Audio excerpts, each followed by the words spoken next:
এই শোনো না, ভালোবাসার নতুন নতুন গল্প পেতে আমাদের চ্যানেলটি সাবস্ক্রাইব করে পাশে থাকা বেল আইকনটি বাজিয়ে দিও, কেমন?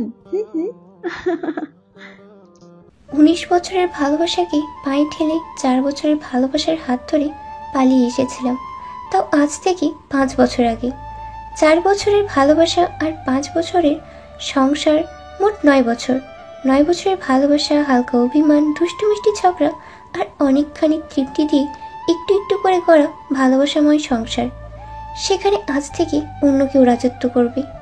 একটা মেয়ের জীবনে এটা মৃত্যুর চেয়েও যন্ত্রণাময়, কিন্তু আমার কোনো অনুভূতি নেই।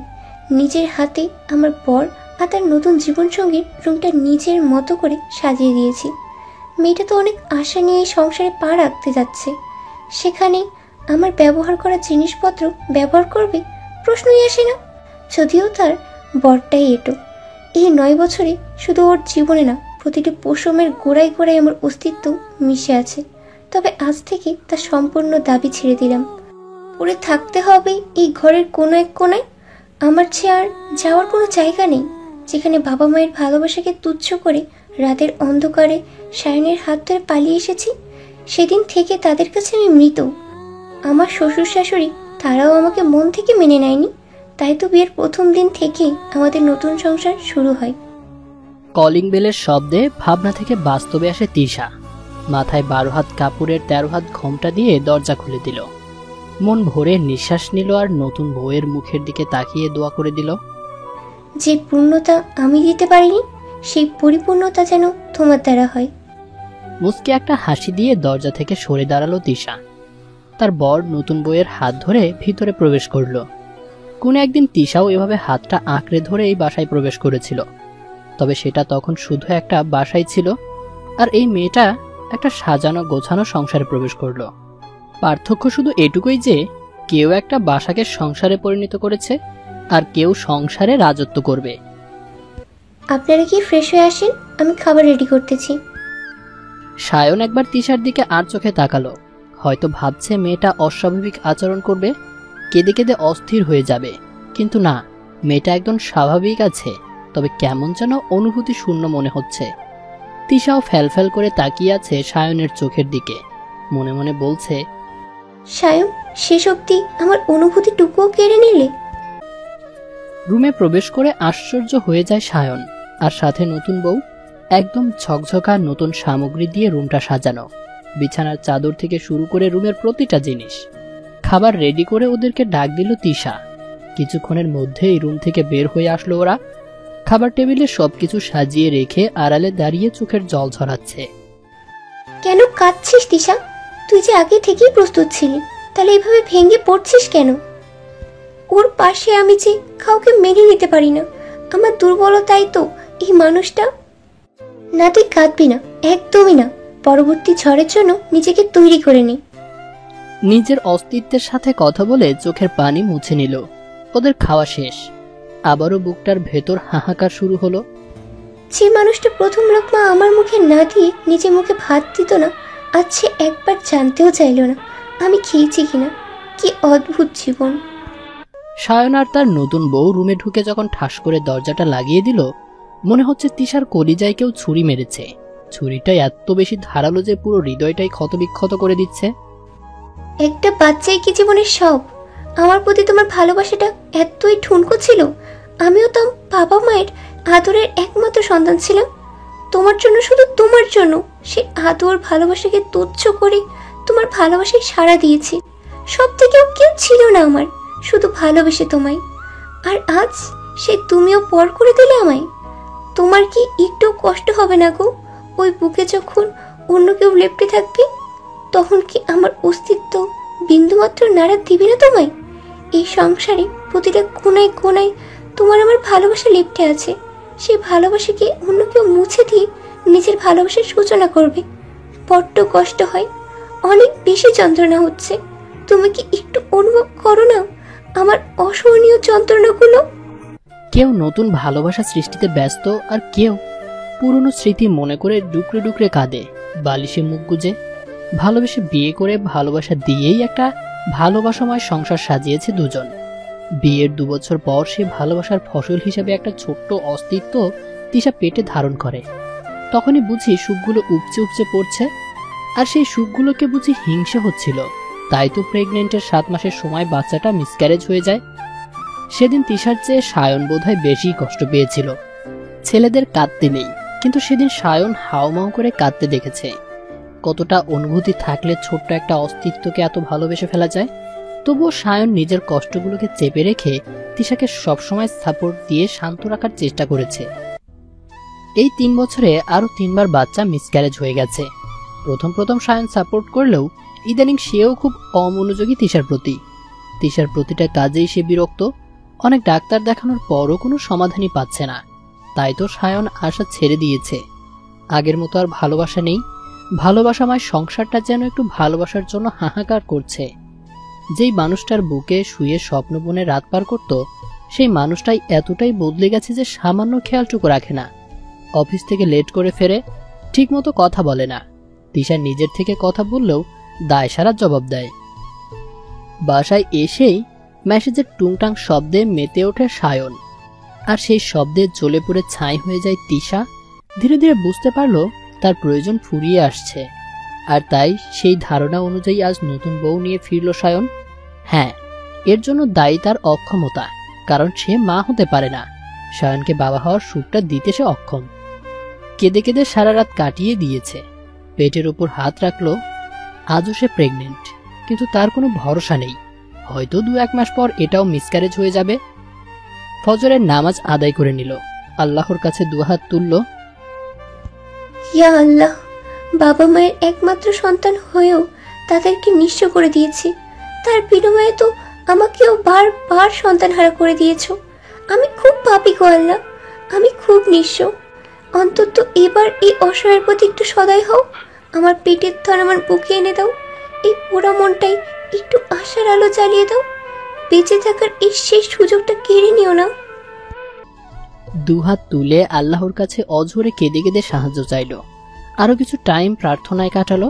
বারবার বাচ্চা মিসক্যারেজ হয়ে যাওয়া, এটা হয়তো বাবা মায়ের চোখের জলের প্রতিদান। সন্তান হারানোর কষ্ট আজ তিলে তিলে বুঝতে পারছে। আগে যদি এই যন্ত্রণার সামান্য পরিমাণ অনুভব করতে পারত, কখনোই বাবা মায়ের চোখের জলের কারণ হতো না। সকালের সূর্যটাও উকি দিচ্ছে। তিশা উঠে বারান্দায় গিয়ে দাঁড়ালো। আলোতে পরিপূর্ণ সূর্যটা চারদিকে আলো ছড়িয়ে পড়ছে। শুধু জীবনের আলোটা বিচ্ছিন্ন হয়ে যাচ্ছে, আশাগুলো নিরাশাময় হয়ে যাচ্ছে। ধীরে ধীরে বোধ হয় জীবনটার গতি হারিয়ে ফেলছে। কি ছিলাম, কি হলাম, আর কি হব? চারদিকে আলোতে জলমল করছে।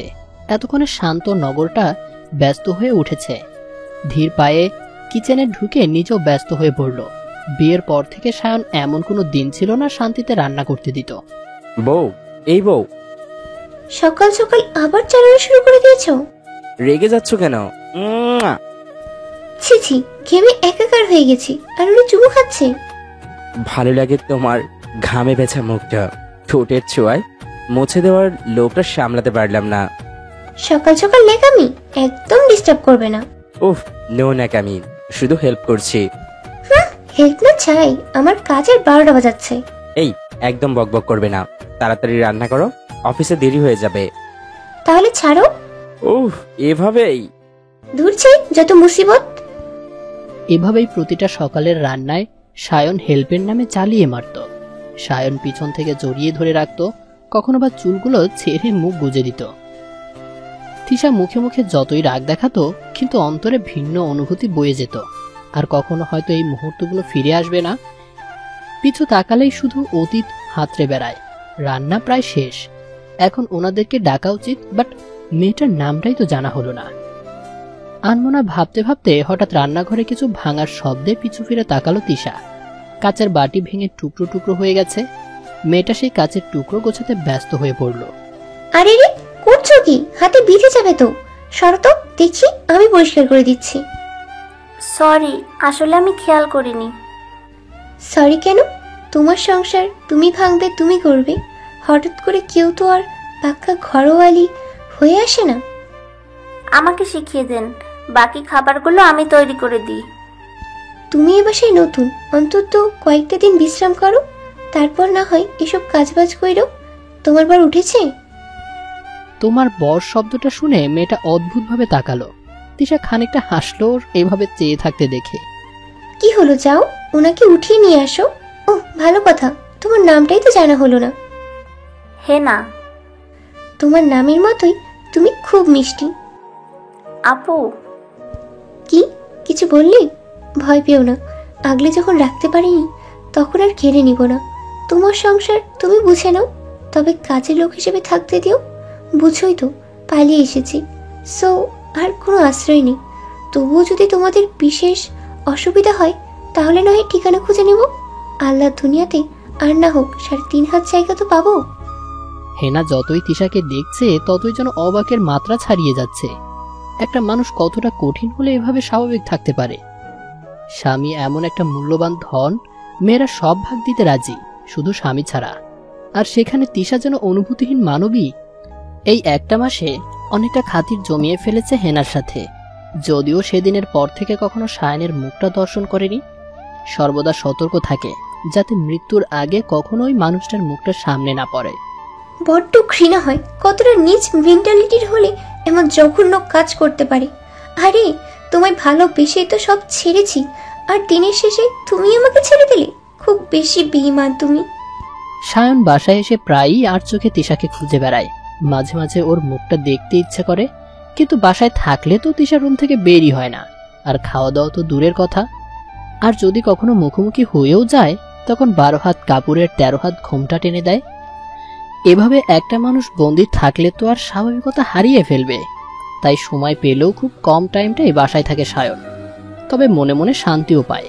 7 দিনের সংসারে নাকি ঝামেলা বেঁধেই থাকে, কিন্তু সেখানে হেনা ন্যূনতম অভিযোগও তোলে না। তুলবেই বা কেমন করে, সেই সুযোগটাই তো পায় না। বিয়ের দিন ভেবে নিয়েছে তিশাকে একটা আলাদা ফ্ল্যাট ভাড়া করে দিবে, বাট এখন বোধহয় তার আর প্রয়োজন নেই। খাবারের সময় ইদানিং আর চোখে তিশাকে খোঁজে সায়ন, যেটা হেনার চোখকে এড়ায়নি। যদিও মনের ভেতরে একটু অশান্তি হয় তবুও কিছু বলে না, তবে হঠাৎ একদিন বলেই ফেলল, আপু আপনি তো আমাদের সাথে বসেই খেতে পারেন। কষ্ট হবে না তোমার? তোমার স্বামীর পাশে তোমার সতীনে বসে খাবার খাইলে। হেনা মাথা নিচু করে চলে গেল। আসলেই তো, হ্যাঁ, শুধু কষ্ট না, বড্ড বেশি, তার চেয়েও বেশি কষ্ট হবে। আমি মেনে নিতে পারবো না সায়নের পাশে কাউকে। হেনার এভাবে চলে যাওয়ার উত্তরটা ভালোভাবেই পেয়ে গেছে তিশা। হায় রে মেয়ে, তুই সামান্য এইটুকু মেনে নিতে পারবি না? আর সেখানে দিব্যি সুখে শান্তিতে আমার স্বামীকে নিয়ে কিভাবে আমার গড়া রাজ্যে রাজত্ব করতেছিস। সময় তার আপন গতিতে পার হয়ে যাচ্ছে। তিশা প্রেগনেন্ট 7 মাস, খুব দুর্বল হয়ে পড়ছে। রাতে তো একদম ঘুমাতেই পারে না। রুম থেকে বারান্দা, আবার বারান্দা থেকে রুমে পায়চারি করে রাত পার করে দেয়। এই কি হলো টিসু পাখি? কি হয়নি বলো? আমাকে অশান্তিতে রেখে নিচে ঘুমাচ্ছ কেন? আমি আর অশান্তি? তাও তোমাকে? তুমি না তো কে? হ্যাঁ আমি প্রেগনেন্ট, এর জন্য দায়ী কে? হ্যাঁ খাটাস লোক একটা। আরে আরে, টিসু পাখিটা রাখতেছে কেন? একদম স্পষ্ট করবে না আমাকে। তোমার বাবুর আমাকে ঘুমাতে দেয় না কেন? হ্যাঁ আমি ঘুমাবো, আমার বুঝি ঘুম পায় না? কি ওদের এত বড় সাহস আমার টিসুমণিকে জ্বালায়? এদিকে এসো, বকে দিচ্ছি। বাবুরা বড় হচ্ছে তো তাই তোমাকে জানান দিচ্ছে। মাম্মাম আমরা আসতেছি, আর একটু সহ্য করো পাখিটা, আর কয়েকটা দিন তো। তাহলে তোমাকে কেন জ্বালায় না? বাবুরা তো তার মাম্মামকে বেশি ভালোবাসে তাই মাম্মামকে জ্বালায়। এখন আমার টিসু পাখিটা ঘুমাবে। কোলে নাও। এখন সকালে অফিস আছে তো। গোল্লাই চেক তোমার অফিস, তাড়াতাড়ি কোলে নাও। বাধ্য হয়ে কোলে তুলে নিল, নয়তো হরতাল শুরু করবে। আমি না ঘুমানো পর্যন্ত আমাকে কোলে নিয়ে হাঁটবে, বুঝেছো?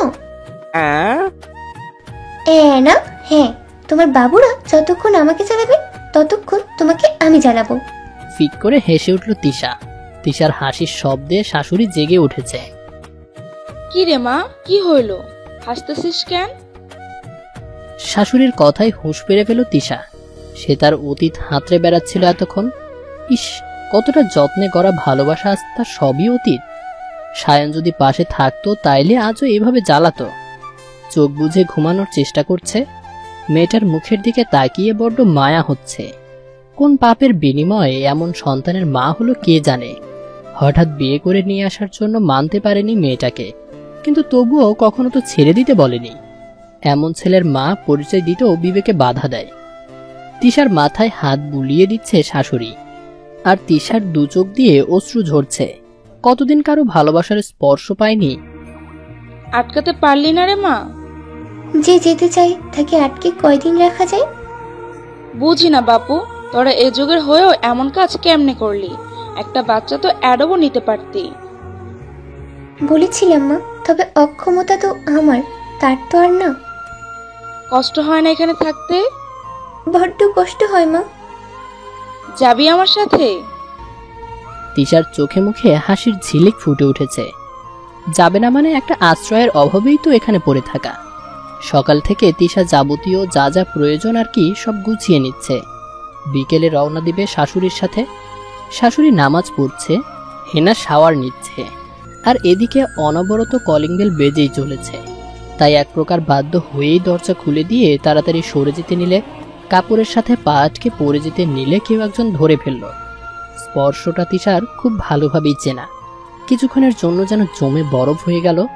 তার সেই চিরচেনা দুটো হাত তাকে আঁকড়ে ধরেছে, যে হাত দুটোকে ভরসা করে সব ছেড়ে এসেছিল। তবে আজ আর সেই স্মেলটা পাচ্ছে না, যে স্মেলটা পাগল করে দিত, দূর থেকে তার উপস্থিতি জানান দিত। এই স্মেলটার জন্য কতই না পাগলামি করত। রিলেশন চলাকালীন যখন দেখা করত, সায়নকে দেখার সাথে সাথেই জড়িয়ে ধরে বুকে নাক গুজে দিত, প্রাণ ভরে স্মেলটা নিঃশ্বাসের সাথে মিশিয়ে নিত শরীরের প্রতিটা শিরা উপশিরায়। আবার যাবার সময় সেম কাজটাই করত। একদিন তিশা ফ্রেন্ডদের সাথে শপিংয়ে গেলে হঠাৎ তার নাকে তার পাগল করা স্মেলটা এসে লাগলো। সাথে সাথেই সায়নকে ফোন দিল। টিসু পাখি, আমি বিজি আছি, পরে ফোন করছি। একদম ফাজলামি করবে না আমার সাথে। তুমি নিউ মার্কেটে আছো? তোমাকে কে বললো? হ্যাঁ, কেউ না। তোমার উপস্থিতি কাউকে বলে দিতে হবে কেন? তোমার শরীরের স্মেলটা আমি এখানে পেয়েছি। হ্যাঁ, আমার বউটা সত্যি সত্যি পাগল হয়ে গেল গো এবার। এই স্মেলটা কি অন্য কারো থাকতে পারে না?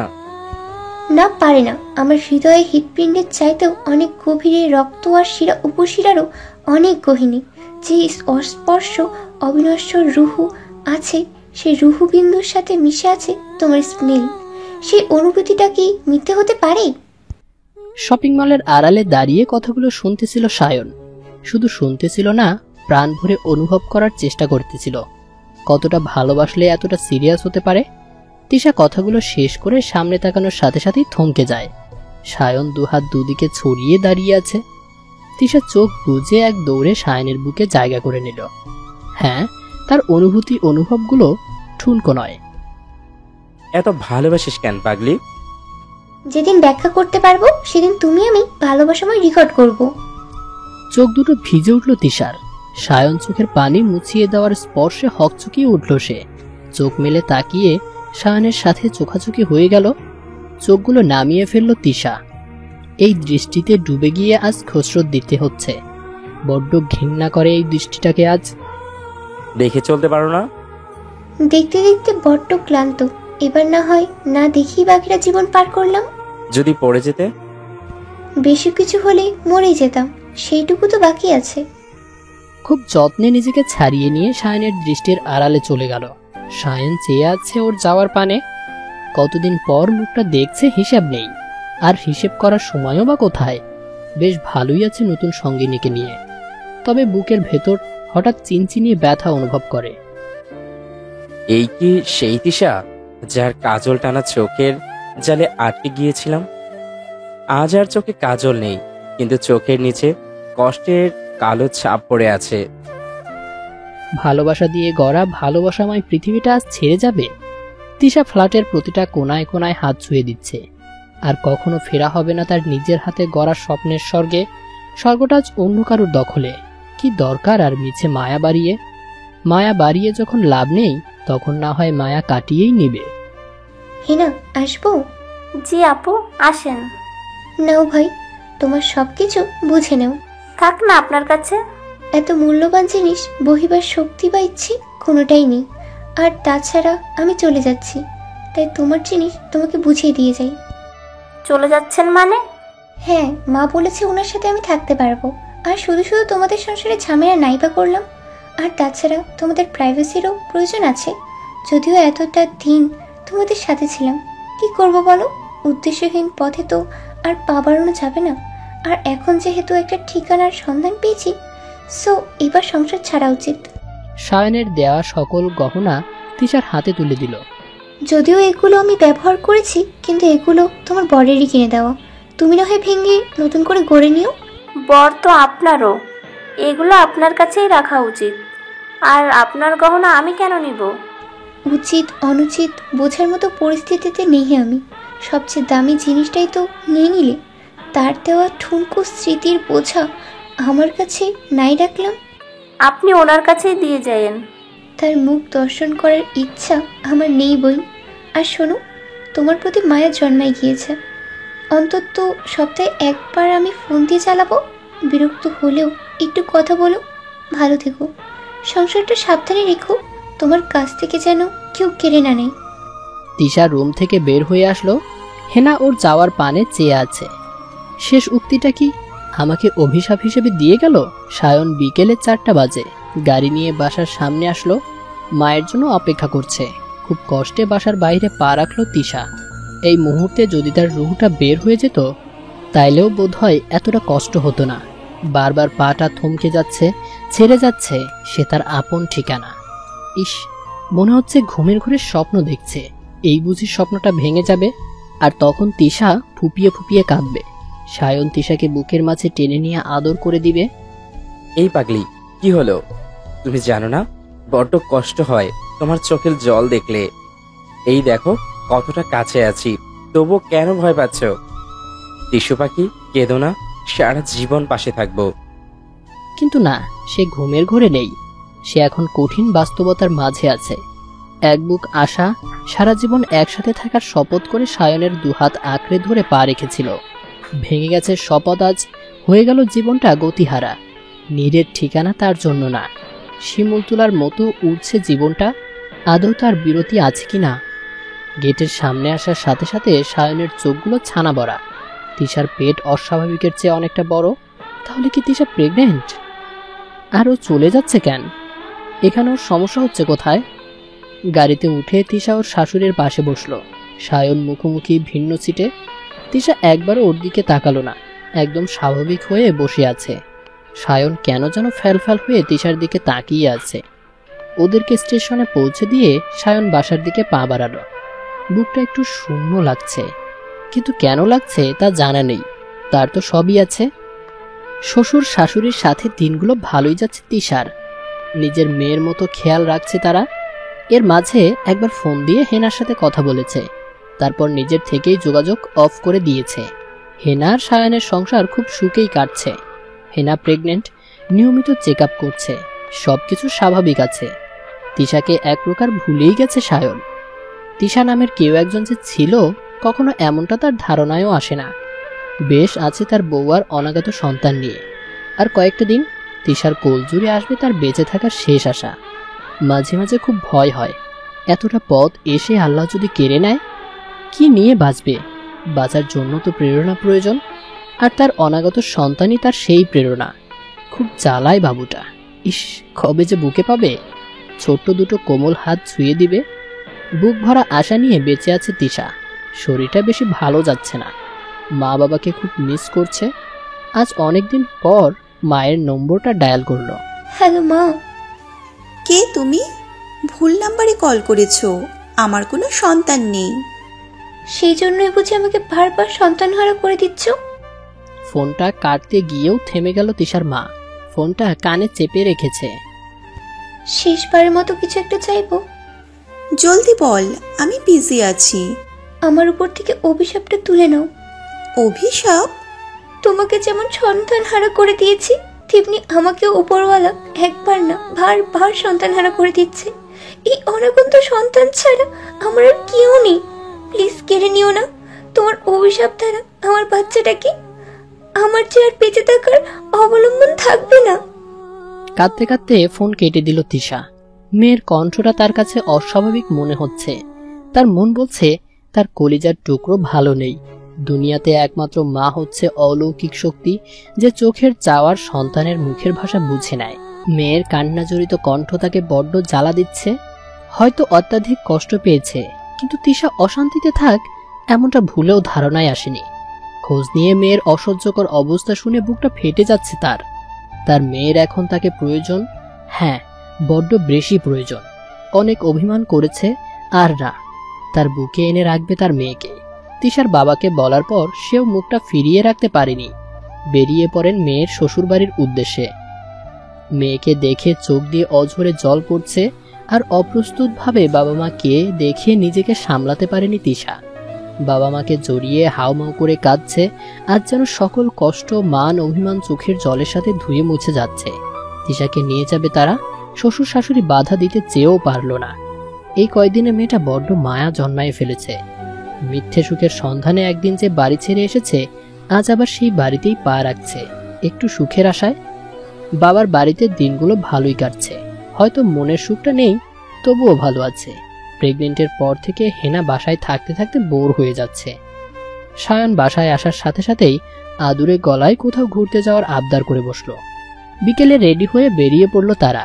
অন্যদিকে তিশার লেবার পেইন উঠেছে, তাকে নিয়ে বাবা মা হাসপাতালে চলে গেছে। খুব কষ্ট হচ্ছে, সেই হাতটাকে খুব বেশি প্রয়োজন। হেনা যখন বাইকে বসে সায়নকে আষ্টে পৃষ্ঠে জড়িয়ে ধরে আছে, সেই মুহূর্তে তিশার লেবার পেইনের যন্ত্রণায় হাসপাতালের বেডটাকে খামচে ধরল। দাঁতে দাঁত চেপে সহ্য করে যাচ্ছে মাতৃত্বের ব্যথা। আর সায়ন তার বউকে নিয়ে ঘুরে বেড়াচ্ছে দুনিয়া। হাসপাতালের বেডে শুয়ে কাতরাচ্ছে আর আল্লাহকে ডাকছে তিশা। আর হেনা আগামীর স্বপ্ন বুনছে আর সুখের স্বর্গে ভাসছে। আল্লাহ তিশার ডাকে সাড়া দিল। এবার এই মুহূর্তে তার রহমতের দরজা সম্পূর্ণ খুলে দিয়েছে। ব্যথা যখন চরম মাত্রায়, ঠিক সেই মুহূর্তে ডেলিভারি হলো। লেবার পেইন সহ্য করতে না পেরে আল্লাহ বলে চিৎকার দিয়ে উঠল এবং জ্ঞান হারালো। তিশার আল্লাহ বলে চিৎকারের শব্দ শুধু হাসপাতালের ভিতরেই সীমাবদ্ধ ছিল না, আকাশে বাতাসও কেঁপে উঠছিল। ঠিক সেই কম্পনের মুহূর্তেই ট্রাকের সাথে সংঘর্ষ লেগে সায়নের বাইকটা ছিন্নভিন্ন হয়ে মাটির সাথে পিষে যায়। ছিটকে পড়ে গাড়ি থেকে ওরা মারাত্মক দুর্ঘটনা ঘটে। স্থানীয় লোকজনের সহায়তায় হাসপাতালে নিয়ে যাওয়া হয়। সায়নের ফোনের নম্বরের শেষ কল ছিল ওর ফ্রেন্ডের। তাকে ফোন দিয়ে জানানো হয়। উনি যত দ্রুত সম্ভব হাসপাতালে ছুটে আসে। সায়নের জ্ঞান ফিরলেও হেনার অবস্থা খুবই খারাপ। হেনার ফ্যামিলিকে ফোন দিয়ে জানানো হয়েছে, মিস্টার সায়ন, আপনার স্ত্রীকে দ্রুত অপারেশনের ব্যবস্থা করতে হবে। হ্যাঁ না, ঠিক আছে ডক্টর। আমার সন্তান? প্লিজ শান্ত হন। বাচ্চা মিসক্যারেজ হয়ে গেছে, আর সাথে মায়ের অবস্থা শোচনীয়। এই মুহূর্তে অপারেশন ছাড়া ওনাকে বাঁচানো সম্ভব নয়। এমন একটা পরিস্থিতির জন্য মোটেও প্রস্তুত ছিল না সায়ন। এই তো দুপুরেও বেবিটাকে নিয়ে কতটা স্বপ্ন দেখেছে। পেটে কান রেখে কথা বলেছে, ওরে কথাও দিয়েছে অনেকগুলো খেলনা নিয়ে আসবে। কথা বলার শক্তি হারিয়ে ফেলেছে। ফ্যাল ফ্যাল করে তাকিয়ে আছে। ডাক্তার ওর কোনো উত্তর না পেয়ে মুখের পানে চেয়ে আছে। ঠিক সেই মুহূর্তে হেনার আত্মীয় স্বজনরা হাসপাতালে এসে পৌঁছালো। সায়ান, তুমি ঠিক আছো বাবা? আমার হেনা কোথায়? আমার মেয়ের কি অবস্থা? আপনার মেয়ের দ্রুত অপারেশন প্রয়োজন, নয়তো যত টাইম যাবে ওনার জীবন রিস্কের মুখে পড়ে যাবে। আপনি দ্রুত অপারেশনের ব্যবস্থা করেন, আমার মেয়েটাকে সুস্থ করে দিন। সবাই যে যার সন্তান নিয়ে ব্যস্ত। সন্তান মিসক্যারেজ হয়ে গেছে শুনে সায়ন থমকে গেছে। হেনার বাবা মা তার সন্তানের সুস্থতার জন্য ব্যস্ত। তিশার বাবা মা তারাও তাদের মেয়ের সুস্থতার জন্য দোয়া করছে। আর তিশা, সে সন্তানের মুখ দেখার আশায় লেবার পেইনের মতো নারী ছিঁড়ে যাওয়ার ব্যথা দাঁতের দাঁত চেপে সহ্য করে যাচ্ছে। ডাক্তার ওটি থেকে বের হয়ে আসলো। ডক্টর, আমার মেয়ে? জি, লাগে ডাকুন। এখনো কিছু বলতে পারতেছি না। ওনার জরায়ুতে প্রচন্ড পরিমাণ আঘাত লেগেছে, 98%ই থেতলে গেছে। ওটা কেটে ফেলা ছাড়া আর কোনো উপায় নেই, নয়তো ক্যান্সারে আক্রান্ত হয়ে যাবে। দ্রুত ডিসিশন জানান, হাতে সময় খুব কম। সায়ন তো শকড। বাচ্চা মিসক্যারেজ হয়ে গেছে। এখন যদি জরায়ু কেটে ফেলা হয় তাহলে আর সন্তান হওয়া সম্ভব নয়। ডক্টর, আর কোনো উপায়? দেখুন, আমি আপনার অবস্থা বুঝতে পারতেছি, তবে আমরা নিরুপায়। হাত মুষ্টি করে চুপ করে আছে সায়ন। ডাক্তার, যেভাবে সম্ভব আমার মেয়েকে বাঁচান, যেটা ভালো হবে তাই করেন। ডাক্তার একবার সায়নের দিকে তাকিয়ে ভেতরে চলে গেল। হেনার জরায়ু কেটে ফেলা হলো, আর অন্যদিকে তিশার জ্ঞান ফিরল। চোখ মেলে সামনে তাকালো। ওর মা ইশারায় পাশে তাকাতে বলল। পাশে ফিরে তাকিয়ে মুহূর্তেই এই 9 মাস 12 দিনের কষ্ট ভুলে গেল। মুখে তৃপ্তির হাসি ফুটে উঠল। তার পাশে তার রাজপুত্র আর রাজকন্যা শুয়ে আছে, ছোট্ট ছোট্ট পিট পিট করে চোখগুলো চেয়ে আছে। হ্যাঁ, তিশা টুইন বেবি প্রসব করেছে। আজ যেন তার সুখের কমতি নেই। বাচ্চাদের দিকে ফিরে উপুর হয়ে কমল হাতগুলো দিয়ে নিজের মুখে ছুঁয়ে দিচ্ছে। এখনো বিশ্বাস হচ্ছে না সে মা হয়েছে, তাও 2টা চাঁদ মুখ। 2 সন্তানকে চুমোতে ভরিয়ে দিচ্ছে। 2 চোখ দিয়ে সুখের অশ্রু ঝরছে। ছেলের অ্যাক্সিডেন্টের খবর পেয়েও এতক্ষণ তিশার পাশেই ছিল শ্বশুর শাশুড়ি। এখন যেহেতু তিশা সুস্থ, তাই তাদেরকে উঠতে হবে। একবার ভাবলো সায়নের অ্যাক্সিডেন্টের খবরটা জানাবে, পক্ষান্তরে ভাবনা পাল্টে নিল। কি দরকার ওর আনন্দের মুহূর্তে বিষাদের ছায়া ফেলানো? মেয়েটা হাসছে, হাসুক না এভাবে বাকিটা জীবন।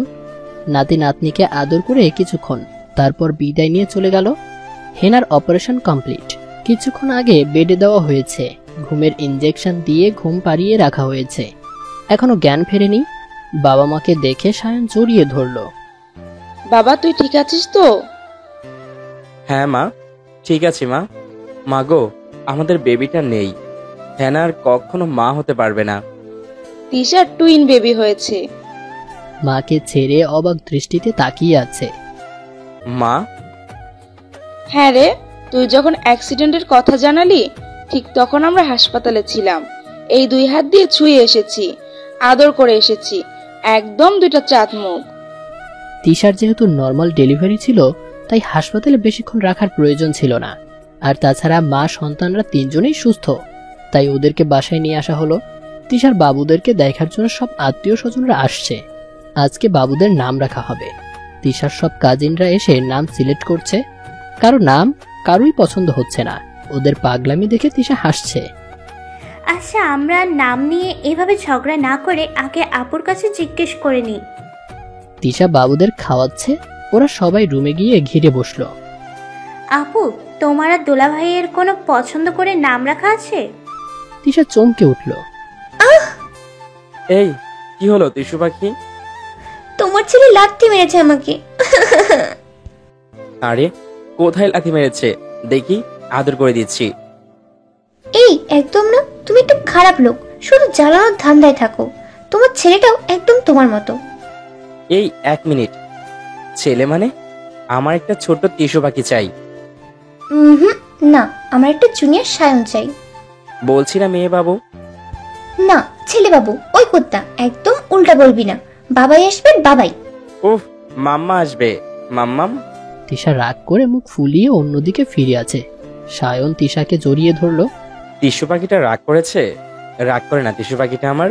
দেখো, আমাদের একটা বাবাই আর একটা মাম্মাম আসবে। সত্যি? গো। এই আমাদের বাবুদের নাম কি গো? তিশান আর তিশিন। স্বর্গ আর শব্দ। আচ্ছা, তাহলে মাম্মামের নাম হবে তিশিন মাহবুবা স্বর্গ, আর বাবাইয়ের নাম হবে তিশান মাহবুব শব্দ। ইস, তুমি কত ভালো। আমি তো এতক্ষণ নাম নিয়ে ঝগড়া বাঁধিয়ে ফেলতাম। তুমি ভালো তো, তাই আমিও ভালো। পাগলি শোনা। এই আপু, কই হারাইয়া গেলা? ওদের ডাকে চমকে ওঠে তিশা। হ্যাঁ, কি যেন বলছিলি তোরা? বাবুর নাম তিশিন মাহবুবা স্বর্গ আর তিশান মাহবুব শব্দ। হেনা কিছুটা সুস্থ। 7 দিন হলো হাসপাতালে। আজকে রিলিজ করে দিবে। ওর বাবা মা নিয়ে যেতে চেয়েছে, কিন্তু হেনা যায়নি সায়নকে একা রেখে। বাসায় যাওয়ার পর থেকেই নিশ্চুপ দুজনেই। সায়ন সিগারেট খাচ্ছে আর দাঁড়িয়ে আছে বারান্দায়। অনেক বছর পর আবারও সিগারেট মুখে নিল। হতাশ হয়ে গেছে। খুব বেশি অন্যায় করে ফেলেছে তিশার সাথে।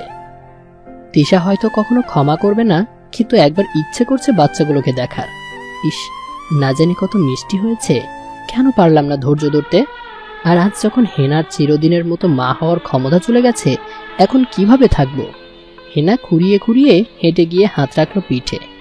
সায়ন চমকে উঠল, পিছে ফিরে হেনাকে দেখল। তুমি উঠতে গেলে কেন? আমাকে ডাকলেই তো পারতে। থাক, আমি ঠিক আছি। সায়ন হেনাকে জড়িয়ে ধরে কাঁদছে। কেন এমন হলো? কেন? আল্লাহ দিয়েও কেন কেড়ে নেয়? হেনাও কাঁদছে। জানো, যেদিন আমার অ্যাক্সিডেন্ট হয়েছে সেই দিন তিশা টুইন বেবি প্রসব করেছে। হেনা কিছুক্ষণের জন্য থমকে গেল, পক্ষান্তরে মুখে হাসি ফুটল। যার সংসার আল্লাহ তাকে দিয়েই পূর্ণতা দিল। তুমি গিয়ে আপুকে নিয়ে আসো। মানে তা কি করে সম্ভব? এই মুখ নিয়ে ওর সামনে যাওয়া পসিবল না। ওকে, আমি সুস্থ হই, তারপর আমিই যাব। আমার বিশ্বাস আমাকে ফিরাবে না। তিশার এই কয়েকদিনে ওর কষ্টদায়ক অতীতটা ভুলেই গেছে। সে বাঁচতে চায় তার সোনামণিদের নিয়ে আরো 1000 বছর। এই নিষ্পাপ মুখের দিকে তাকিয়ে কাটিয়ে দিতে পারবে এই জীবনটা। তার অতীতের কোনো ছায়া যেন এই নিষ্পাপদের উপর না পড়ে। বাবা মাকে বলে দূরে যাওয়ার সিদ্ধান্ত নিল। তারাও চায় তার মেয়ের একটা পরিচয় হোক, আর সেই পরিচয়ে সোনামণির দুটোর পরিচিত হোক। তিশার যখন বিয়ে হয় তখন সবেমাত্র অনার্স ফার্স্ট ইয়ারের ছাত্রী। বিয়ের পর আর পড়া হয়ে ওঠেনি বা নিজেও তেমন আগ্রহ দেখায়নি। এত বেশি ভালোবাসায় ভরপুর ছিল যে লেখাপড়া তার নিচে চাপা পড়ে গেছে। তবে এখন খুব বেশি আফসোস হচ্ছে। লেখাপড়াটা চালিয়ে গেলে এতদিন কমপ্লিট হয়ে যেত। জেনারেল লাইনে পড়ার ইচ্ছে নেই। সামনে নার্সিংয়ের ভর্তির ডেট পড়েছে। যদি সরকারিভাবে চান্স হয়ে যায় তাহলে আর জেনারেল লাইনে পড়তে হবে না। কোচিংয়ের ভর্তির টাইম যেহেতু শেষ, সো বাসায় বসে লেখাপড়া শুরু করে দিয়েছে। রাত দিন এক করে লেখাপড়ায় মন দিয়েছে। যদি আল্লাহ সহায় হয়, এই 1 মাস 12 দিনে অনেকটা স্বাভাবিক হয়ে গেছে হেনা আর সায়ন। জোর করে কোনো কিছু অর্জন করার মতো বৃথা চেষ্টা আর নেই। আল্লাহ বলেছেন ধৈর্য ধর। নিশ্চয়ই আল্লাহ ধৈর্যধারীকে পছন্দ করে।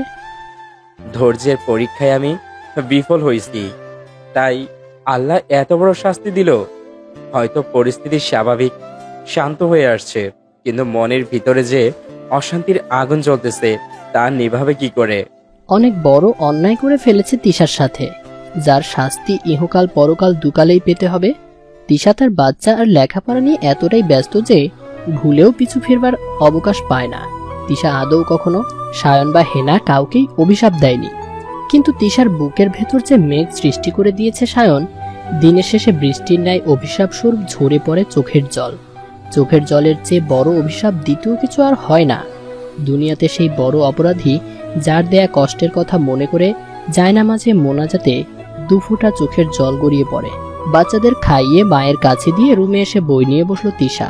কাল এক্সাম, আজকে আর কোনো রকম বিরতি দেওয়া যাবে না। ফজরের নামাজ পড়ে 8টার অ্যালার্ম দিয়ে বিছানায় গা এলিয়ে দিল। এখন একটু না ঘুমালে পরীক্ষার হলে ঘুমাতে হবে। সকালে অ্যালার্ম বাজার আগেই বাচ্চাদের কান্নার শব্দে ঝটফট উঠে বসলো তিশা। দৌড়ে মায়ের রুমে গেল। ওর আম্মু গরুর দুধ চামচ দিয়ে খাওয়ানোর চেষ্টা করছে। আরে আরে কি করছো? ইস, আমার কলিজাগুলোকে কষ্ট দিচ্ছ কেন? কালকে রাতে খাইয়েছিস, এইটুকু বাচ্চার গলা শুকিয়ে যাবে তো। তুমি আমাকে ডাকোনি কেন? তুই তো ঘুমাচ্ছিলি তাই। আর তাছাড়া না ঘুমালে এক্সামের টেবিলে ঘুমিয়ে পড়বি। সবকিছুর ঊর্ধ্বে আমার বাবুরা, অন্য সব গোল্লায় যাক। তিশার আম্মু মেয়ের এমন পাগলামি দেখে হাসছে। তার সেই পিচ্চি রাজকন্যাটাও আজকে কত বড় হয়ে গেছে। তার বাচ্চাটাও আজকে বাচ্চা সামলাচ্ছে। সবকিছু কতটা দ্রুত পার হয়ে যাচ্ছে। তিশা রেডি হয়ে 2টো বাচ্চাকে বুকে কিছুক্ষণ জড়িয়ে রাখলো। চোখে মুখে আদর দিয়ে বাবার সাথে পরীক্ষার উদ্দেশ্যে বেরিয়ে পড়ল। বিসমিল্লাহ বলে প্রশ্নপত্র হাতে নিল তিশা। ধীরে ধীরে প্রশ্নের আনসার দিচ্ছে। অধিকাংশ প্রশ্নই তার জানা। নির্ধারিত সময়ের আগেই সকল প্রশ্নের উত্তর করা শেষ। তবুও বারবার উত্তর সিটে চোখ বুলিয়ে নিচ্ছে। ঘন্টা বাজার পর পরীক্ষার হল ত্যাগ করলো। মনে মনে একটা আত্মবিশ্বাস জন্মে গেছে। তার মন বলছে সরকারিভাবে চান্স হয়ে যাবে। বাসায় গিয়ে খুশিতে জড়িয়ে ধরল মাকে। মেয়ের মুখ দেখেই বুঝে গেছেন খুব ভালো হয়েছে এক্সাম। সেই ছোটবেলার মতো এক্সাম ভালো হলে বাসায় এসেই জড়িয়ে ধরত। আর যদি কখনো সামান্য পরিমাণ খারাপ হতো, রুম লক করে কান্না করত। বাচ্চাদের নিয়ে দুষ্টুমিতে লেগে গেছে। নিখুঁতভাবে বাচ্চাদের পর্যবেক্ষণ করছে। না, ভাবছিল সায়নের মতো হবে, বাট একদম ওর নিজের কার্বন কপি মনে হচ্ছে। আর হবেই না বা কেন? পেটে আসার পর থেকে তো মা পর্যন্তই সীমাবদ্ধ ছিল।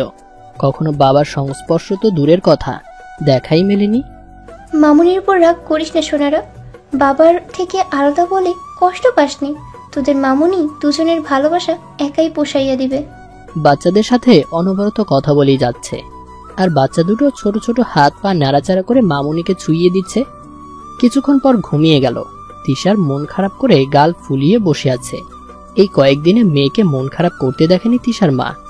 আজকে হঠাৎ এভাবে দেখে চমকে উঠলেন। তিনি চান না তার মেয়ে আর বিন্দু পরিমাণ কষ্ট পাক। রে মা, কি হলো তোর? এইভাবে বসে আছিস কেন? দেখো না মা, আমি কতটা ফিলিংস নিয়ে ওদের সাথে কথা বলতেছি, আর ওরা কিনা আমাকে ইগনোর করে ঘুমিয়ে পড়লো। আমার ফিলিংসের কোনো দাম নেই। মেয়ের এমন কথা শুনে দুজনেই হেসে উঠল। কে বলবে এই বাচ্চাটাও দুটো ছোট্ট সোনামণির মামুনি?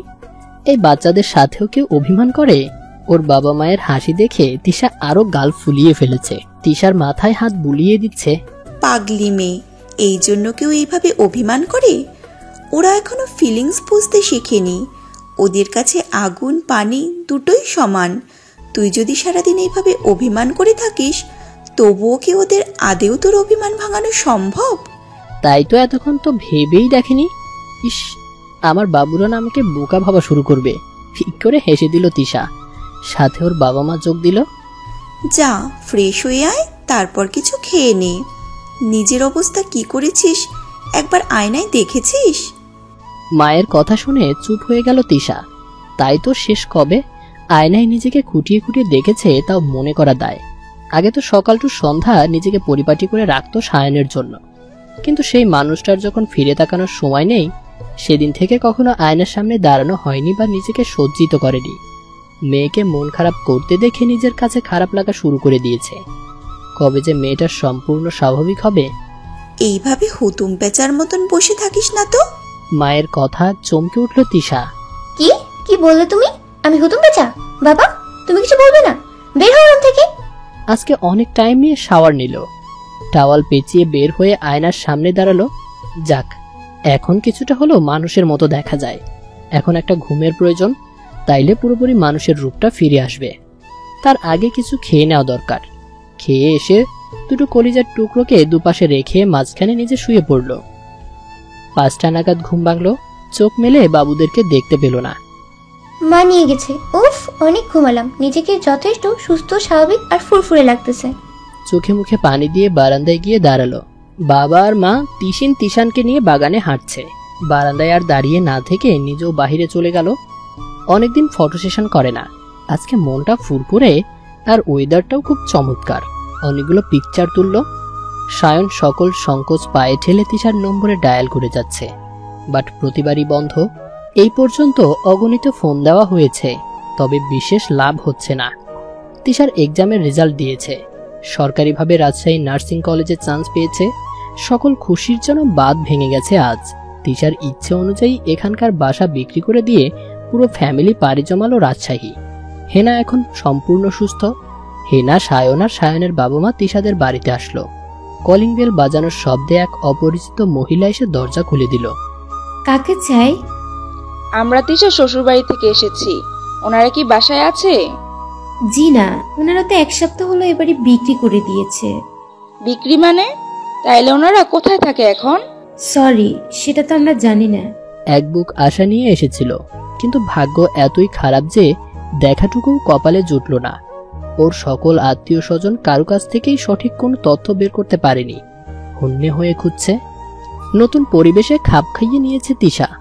বরাবরই মিশুক টাইপের ছিল। খুব সহজেই মানুষের মন জয় করে নেওয়ার এক অসীম ক্ষমতা নিয়ে জন্মিয়েছে। অনেক ফ্রেন্ডদের সাথে ভাব জমিয়ে ফেলেছে। সবাই তিশা বুড়াকে, আর তিশানিকেও ভালোবেসে ফেলেছে সবাই। কলেজ ড্রেস পরে রেডি হয়ে আয়নার সামনে দাঁড়ালো। ভিন্ন লুকে আবিষ্কার করলো নিজেকে। বয়সের ছাপ নেই, তবে কষ্টের ছাপ দেখতে পাচ্ছে। বাহির থেকে এই ছাপ হয়তো কারো চোখে পড়ে না, তবে হৃদয় দিয়ে অনুভব করতে পারবে। আগের চেয়ে খানিকটা শুকিয়ে গেছে, আর চোখের নিচে কালি জমে গেছে, তবুও খারাপ লাগছে না তাকে। হাতে কাজলটা নিল। চোখে একটু কাজল দিলে মন্দ হয় না। এই, তোমার কি আর দাঁড়ানোর জায়গা নেই? আয়নার সামনে এসে দাঁড়াতে হবে। তুমি আয়নার সামনে কি করছো? আশ্চর্য, আয়নার সামনে মানুষ কি করে? হ্যাঁ, যে যাই করুক, কিন্তু তুমি পারবে না। মানে তোমার মাথা কি গেছে? তুমি আজীবন আমাতে নিজেকে দেখবে, আয়নাতে নয়। আমাতে মুগ্ধ হয়ে নিজেকে সজ্জিত করবে। কপালের পাকা টিপটা আমি সঠিক করে পরিয়ে দেব। আমার চোখে তাকিয়ে কাজল পড়বে, আর লেপটে যাওয়া কাজল আমি মুছে দিব। আয়নাতে তুমি নয়, আমি তোমাকে খুঁটিয়ে খুঁটিয়ে দেখব। আয়না ছাড়া যখন বিফল হবে আর বারবার আয়নায় নিজেকে দেখতে চেয়েও পারবে না, তখন অভিমান করে কেঁদে দিবে। কাজল লেপটে লেপটে চোখে জল গড়িয়ে পড়বে, তখন ঠোঁটের ছোঁয়ায় চোখের জল মুছে দেব। এভাবে বইলো না গো, আমি একদম পাগল হয়ে যাব। এত ভালোবাসা কি আমার কপালে সইবে? সইবে রে পাগলি। ভালোবাসাটা যখন আল্লাহ দান করেছেন, তখন সহ্য করার ক্ষমতাও তিনি দিয়ে দিবেন। আর যদি তোমার সহ্য না হয় তাহলে তাহলে কি? ভাবতেছি আর একটা বিয়ে করব। তিশা অভিমান করে সায়নের গলা ছেড়ে দিয়ে দূরে গিয়ে দাঁড়ালো। চোখে জল টলমল করছে আর রাগে নিজের হাত নিজেই খামচে দিচ্ছে। সায়ন গিয়ে তিশাকে জড়িয়ে ধরলো, একদম ছবে না আমায়, খারাপ লোক একটা। আরো শক্ত করে বুকের মাঝে চেপে ধরলো। দুষ্টুমি করেছি, সরি বউ। এই বউ, সরি তো। থাক, সরি বলতে হবে না। আপনার জীবন আপনি যাকে খুশি তাকে নিয়েই কাটাতে পারেন। জীবনটা আমার, কিন্তু সম্পূর্ণ অধিকারটা তোর রে পাগলি। তোর ইশারাই চলবে, যেমনটা তুই চাস। বুঝিস না কেন? তুই ছাড়া জীবনটা অসম্পূর্ণ। তাহলে বিয়ে করবে কেন বললে? তোমার কান্নাচড়িত মুখটা দেখার বড় লোভ জন্মালো। খুব ইচ্ছে করছিল কাজল কালো লেপটে যাওয়া চোখের জল দেখার, তাই আর লোভ সামলাতে পারিনি। কি? আমাকে কাঁদাতে ভালো লাগে তাই না? ওকে, দেখি কতক্ষণ সহ্য করতে পারো কান্না। বললেই হলো। আর এক সেকেন্ডও না। বুকের বাম পাশটায় ব্যথা পাইতো। একদম ফাজলামি না। আর কিছু বলার সুযোগ পেল না। উফ, তুমি আসলে একটা খারাপ লোক। তোমারই তো হাজবেন্ড। ইস, অতীতে ঘুরতে গিয়ে কাজল লেপটে ফেললো তিশা। আমি কি সত্যি তোমার ভালোবাসা সহ্য করার ক্ষমতা রাখিনি? তাই বুঝি খুব সহজে সরিয়ে দিলে আমায়? এখন আর তোমার ইচ্ছা করে কাঁদাতে হয় না। তোমার সৃষ্টি কষ্টের মেঘ থেকে প্রতিনিয়ত অঝরে বৃষ্টি ঝরতেছে। এখন আর কেউ ঠোঁটের ছোঁয়ায় চোখের জল মুছে দেয় না, নিজেই মুছতে শিখে গেছি। থেমে নেই আমি, থেমে নেই আমার প্রতিটা মুহূর্ত। হয়তো তোমার দিনগুলো সুখে ভরপুর, আর আমারটা না হয় কিছুটা কম। তবে যখন এই বাচ্চা দুটোর মুখের পানে তাকাই, তখন আরও 1000 বছর বেঁচে থাকার প্রেরণা জাগে। এদের তুলার ন্যায় নরম হাতগুলো যখন ছুঁয়ে দেয়, তখন চিৎকার করে বলতে ইচ্ছা করে, হ্যাঁ ভালো আছি, খুব ভালো আছি, ভালোবেসে তোমায়। অতীতের সুখময় স্মৃতিগুলো লেপটে দিচ্ছে কাজল, আর তা মোছার বৃথা চেষ্টা করছে। তোমার তো কষ্টের কথা মনে পড়ে না, বাট মধুময় সময়গুলো স্থির থাকতে দেয় না। কষ্টগুলো যখন মনে পড়ে, তখন ভিতর থেকে দীর্ঘশ্বাস বেরিয়ে আসে। আর সুখময় স্মৃতিগুলো যখন মনে পড়ে, তখন অস্পর্শ অবিনশ্বর যে রুহু আছে, সেই রুহু বিন্দু ক্ষত বিক্ষত করে জল গড়িয়ে পড়ে। একবার যদি বুঝতে বুক চিরে কান্না বের হয়ে আসার যন্ত্রণা, তাহলে একে অপরকে কাঁদানোর আগে বারবার আটকে উঠতে। ক্লাস, প্রাইভেট আর বাচ্চাগুলো নিয়ে দিব্যি ব্যস্ত হয়ে গেছে দিশা। খুব বেশি প্রয়োজন ছাড়া পিছু ফিরে তাকায় না। তাকানোর সময় পেলে তো তাকাবে। ব্যস্ততার মাঝে ডুবে আছে, তবুও অচেতনভাবে কিছু স্মৃতি এসে হানা দেয়। সায়নের দিনগুলো ডিপ্রেশনের মাঝেই কাটছে। কোথাও একটু শান্তি পায় না। অনুশোচনার আগুনে কুড়ে কুড়ে খাচ্ছে। আল্লাহ আমাকে যথাযথ শাস্তি দিচ্ছে। একটা বাচ্চার কাছে আমাদের ভালোবাসাটা কেন শুকনো হয়ে গেল? দিশার প্রতি অনুভবগুলো কি ফেকে ছিল? কেন হেনা নামের মেয়েটা জীবনে আসলো? আমি কখনো হেনাকে আধো তিশার জায়গায় বসাতে পেরেছি, নাকি শুধু একটা বাচ্চার প্রয়োজনে? অনুতাপের আগুন জ্বলতেছে, এই আগুন কি কখনো আর নিভে যাবে না? একবার যদি তিশার কাছে ক্ষমা চাওয়ার সুযোগ পেতাম, তাহলে বুকের জ্বালাটা হালকা হতো। ফর্সা চওড়া রোমশ বুকটা একদম কাঠ হয়ে গেছে। হাজারো চুমু দিত এই বুকটায়। এখানে মাথা রাখতে না পারলে পাগলামি শুরু করে দিত। টিসু পাখি, হুশ, ডিস্টার্ব করো না। দেখো না তোমার স্মেল নিচ্ছি।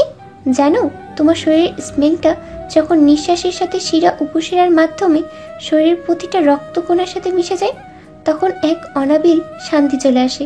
নিজেকে খুব ফুরফুরে লাগে। আমার কোন জিনিসটা তোমাকে বেশি আকৃষ্ট করে, মানে ভালো লাগে?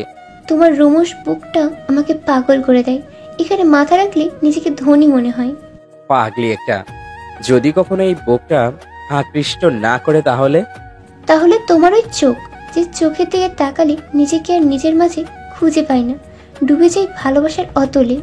যদি কখনো এই চোখের প্রতি ভালো লাগা না থাকে? তোমার ঠোঁটগুলো, যখন তুমি ঠোঁটগুলো নাড়িয়ে কথা বলো, মনে হয় যেন সকল সৌন্দর্যটা ওখানে এসে ভিড় করছে। ইচ্ছে হয় সে ভিড়ের মাঝে নিজেকে হারিয়ে ফেলি। ঠোঁটগুলোর ভালো লাগা যখন হারিয়ে যাবে। তোমার হাসি, আমি এক ধ্যানে কয়েক শত ঘন্টা কাটিয়ে দিতে পারি এই হাসির দিকে তাকিয়ে। আর যদি হাসির ভালো লাগা হারিয়ে যায়? তোমার মায়া মিশ্রিত কণ্ঠ, ঘুম ঘুম কণ্ঠে যখন টিস্যু পাখি বলে ডাক দাও, তখন সেই ডাকের প্রতিধ্বনি হাজার বার এই হৃদয়ে বাজে। ইচ্ছে হয় খেয়ে ফেলি সে ভালোবাসাময় পাগল করা কণ্ঠটাকে। এক সময় এই আমিটার প্রতি থেকেই যদি ভালো লাগা চলে যায়, কোনো ইন্টারেস্ট খুঁজে না পাও, তখন কি ছেড়ে যাবে আমায়?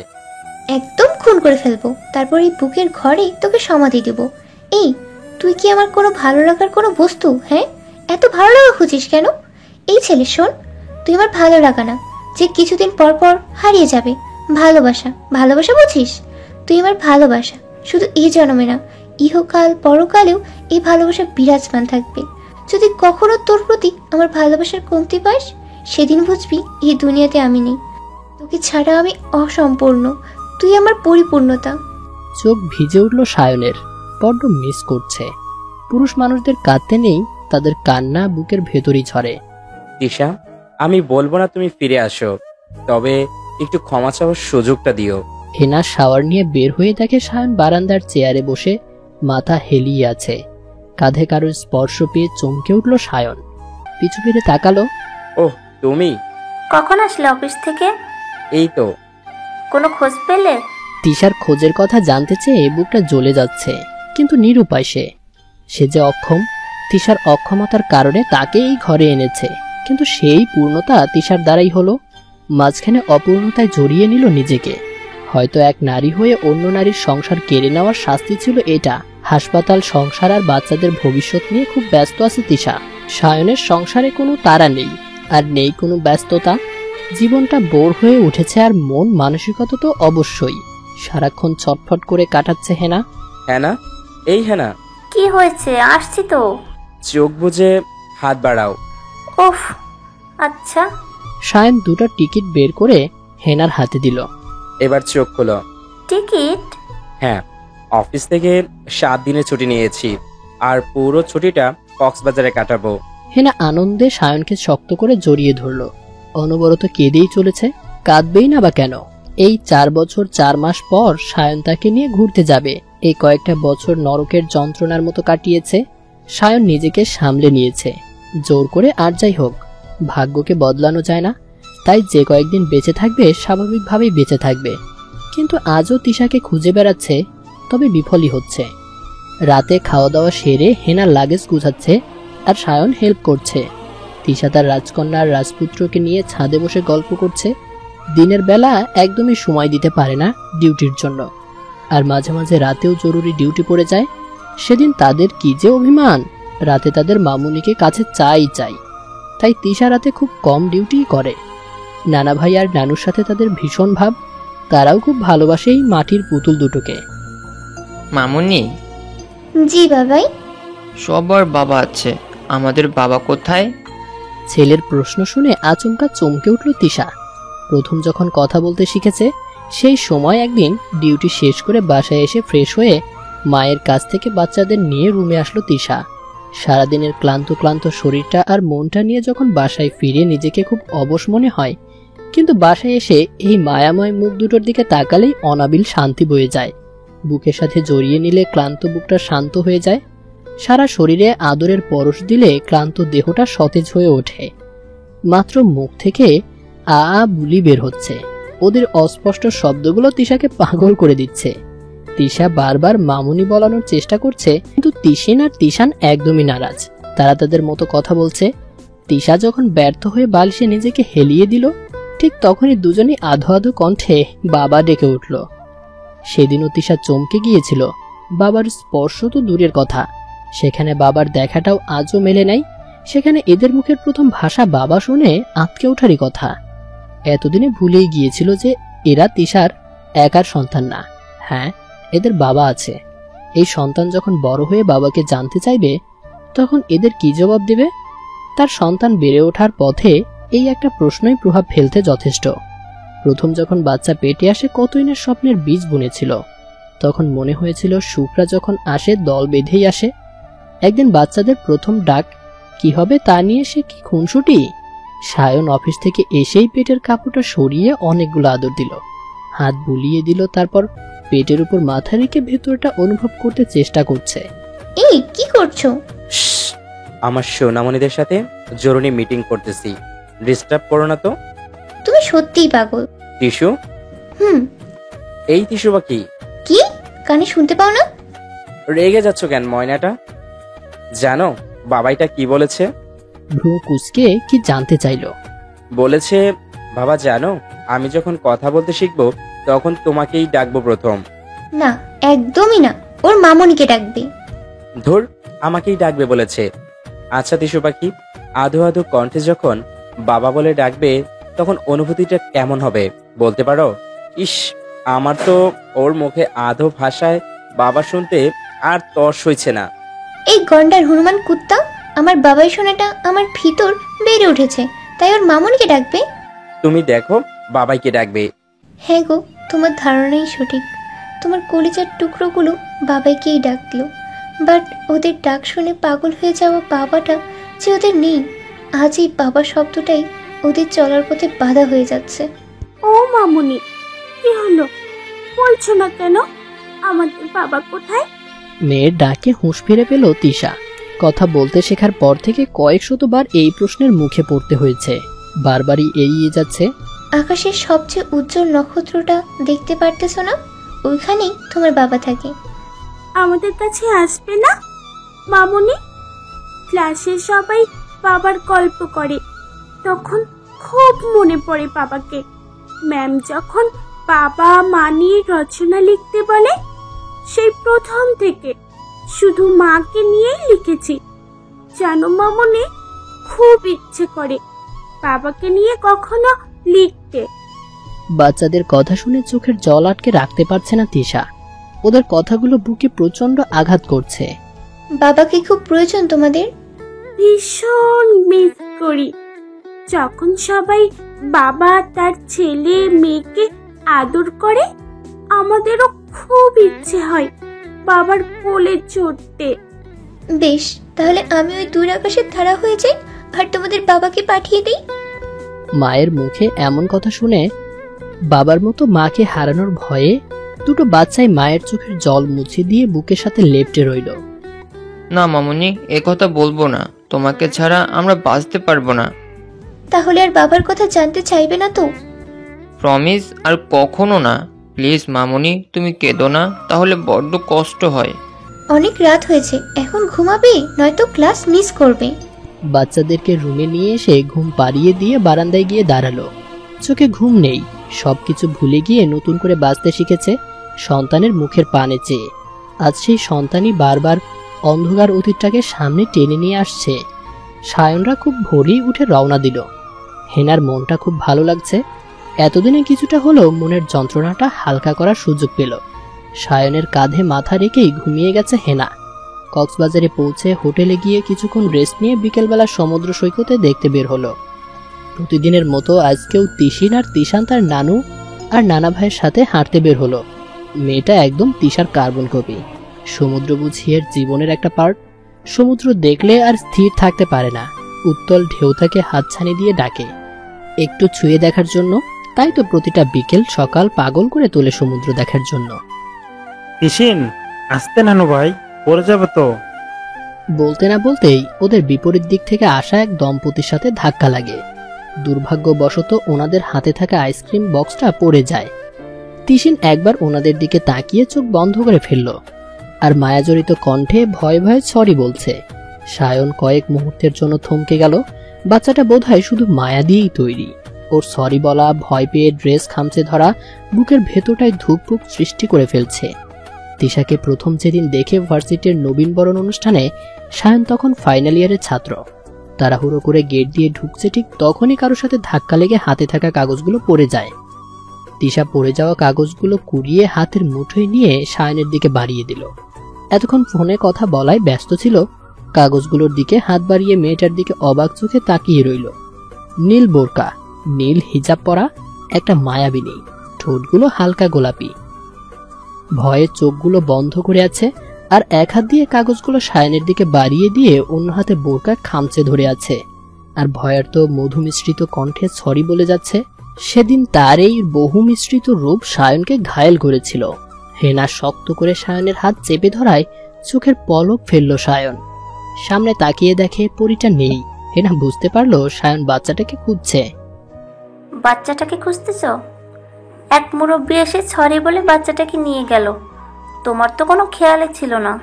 হেনার কথায় ডানে বামে সামনে পিছনে খুঁজে দেখছে। অনেক দূরে ভিড়ের মাঝে মিলিয়ে গেছে। বাচ্চাটার সাথে কে ছিল? একটা মুরব্বী টাইপের লোক, হয়তো দাদু বা নানা হবে। ওহ, কেন, কোনো প্রবলেম? না, বাচ্চাটা খুব কিউট, তাই না? আচ্ছা চলো সামনে যাই। হেনা একটা দীর্ঘশ্বাস ছেড়ে সায়নের বাহু ধরে হাঁটতে লাগলো। হোটেলে ফিরেও শান্তি পাচ্ছে না সায়ন। শুধু বাচ্চাটার চোখ বন্ধ করে সরি বলাটা বারবার তিশাকে মনে করিয়ে দিচ্ছে। অস্থিরতা কাটানোর জন্য হেনাকে আষ্টে পৃষ্ঠে জড়িয়ে আদর করতে লাগলো, কিন্তু তাতেও কাজ হচ্ছে না। বুকের ভেতরটা আরো অস্থির হয়ে উঠছে। তাই হেনাকে ঘুমাতে বলে রুম থেকে বের হয়ে গেল। সায়নের এমন আচরণে হেনা কেঁদেই দিল। কতদিন পর ভালোবেসে কাছে আসলো, আবার দূরে ঠেলে দিল কেন? সায়ন হোটেল থেকে বের হয়ে সোজা বিচে গেল। একটা স্তূপের উপর বসে একের পর এক সিগারেট শেষ করছে। তিশা বাচ্চাদের পড়া শেষ করে খাইয়ে ড্রেস চেঞ্জ করতে গিয়ে বারবার তিশিনের ড্রেসটার ঘ্রাণ নিচ্ছে। কেন জানি পরিচিত ঘ্রাণটা নাকে লাগছে। মেয়েটার শরীর থেকে ওর বাবার স্মেল আসছে কেন? আজ এত বছরের কখনো তো এমন ঘটেনি। কেন ভূতা হয়ে যাওয়া অনুভূতিগুলো বারবার নাড়া দিচ্ছে? ওদেরকে কিছু জিজ্ঞেস করতে গিয়েও থেমে গেল। মামুনি, কি আসছে এই ড্রেসে? কই কিছু না তো মামুনি, শুয়ে পড়ো। বাচ্চাদেরকে শুইয়ে দিয়ে নিজেও এপাশ ওপাশ করতে করতে ঘুমিয়ে গেছে। রাত 2টো বাজে। সায়ন হোটেলে ফিরল। হেনা ঘুমিয়ে আছে, তাই আর নিজেও টাইম নষ্ট না করে ঘুমিয়ে পড়ল। তিশা সকালে সবকিছু গোছগাছ করে রেখে হাসপাতালের উদ্দেশ্যে বেরিয়ে পড়ল। সকাল থেকে হেনার বুকের ব্যথাটা বেড়েছে। ব্যথায় পাগলের মতো কাতরাচ্ছে। সায়ন নাস্তা নিয়ে এসে দেখে এপাশ ওপাশ করছে আর ব্যথায় আটকে আটকে উঠছে। তাই আর দেরি না করে কোলে তুলে নিল। হোটেল থেকে বের হয়ে গাড়ি ডেকে নিল। ব্যথায় সেন্সলেস হয়ে গেছে হেনা। সায়নের খুব কষ্ট হচ্ছে হেনাকে এই অবস্থায় দেখে। কালকে রাতে হয়তো অতিরিক্ত হয়ে গেছে। আমার পাপের শাস্তি এই মেয়েটা কেন পাবে? সদর হাসপাতালের সামনে এসে গাড়ি থামলো। ডাক্তার বলছে, অতিরিক্ত মানসিক চাপের কারণে ব্যথার মাত্রা বৃদ্ধি পেয়েছে। 2-3 ঘন্টা রেস্ট নিলে ঠিক হয়ে যাবে। ইনজেকশন দিয়ে ঘুম পাড়িয়ে রাখা হয়েছে। তাই হাসপাতালের করিডোরে বসে ওয়েট করছে সায়ন। তিশানের স্কুল ছুটি আজকে, তাই নানা ভাইয়ের কাছে বায়না ধরলো হাসপাতালে মামুনির কাছে যাবে।